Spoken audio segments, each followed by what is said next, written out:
School వాహనాల్లో పరిమితికి మించి విద్యార్థులను తరలిస్తే అట్టి వాహనాలను గుర్తించి కేసులను నమోదు చేస్తామని రాజన్న సిరిసిల్ల జిల్లా మోటార్ వాహన తనిఖీ అధికారి వంశీధర్ పేర్కొన్నారు. వేములవాడ పట్టణంలోని తిప్పాపూర్ బస్టాండ్ ప్రాంతంలో సిరిసిల్ల మోటార్ వాహన తనిఖీ అధికారి వంశీధర్ ఆధ్వర్యంలో పెద్ద ఎత్తున వాహనాలను తనిఖీ చేపట్టారు.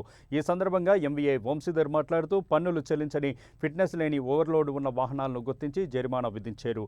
జిల్లాలో వాహన తనిఖీలు నిరంతరం కొనసాగుతాయని, పన్నులు చెల్లించకుండా ఫిట్నెస్ లేకుండా రహదారులపైకి వస్తే వాహనాలను సీజ్ చేయడంతో పాటు జరిమానా తప్పదని స్పష్టం చేశారు. ఈ కార్యక్రమంలో ఆయన వెంట రవాణా శాఖ సహాయ మోటార్ వాహన అధికారి పృథ్వీరాజ్ వర్మ, కానిస్టేబుల్ సౌమ్య, రమ్య, ప్రశాంత్ పాల్గొన్నారు.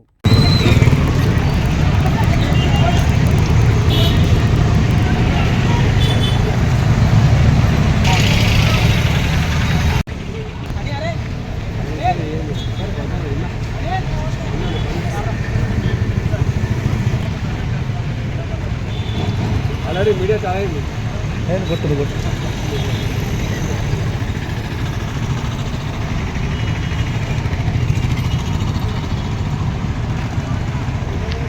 తనిఖీలలో భాగంగా మనము ఈ టాటా ఏస్ వాహనాలని తనిఖీ చేయడం జరిగింది.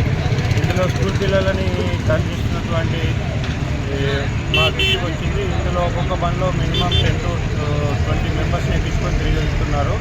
అటువంటి వాహనాలను పట్టుకుని సీజ్ చేయడం జరిగింది.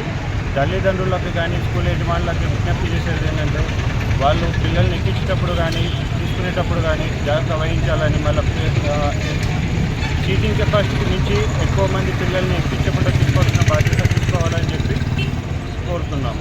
ఇప్పుడు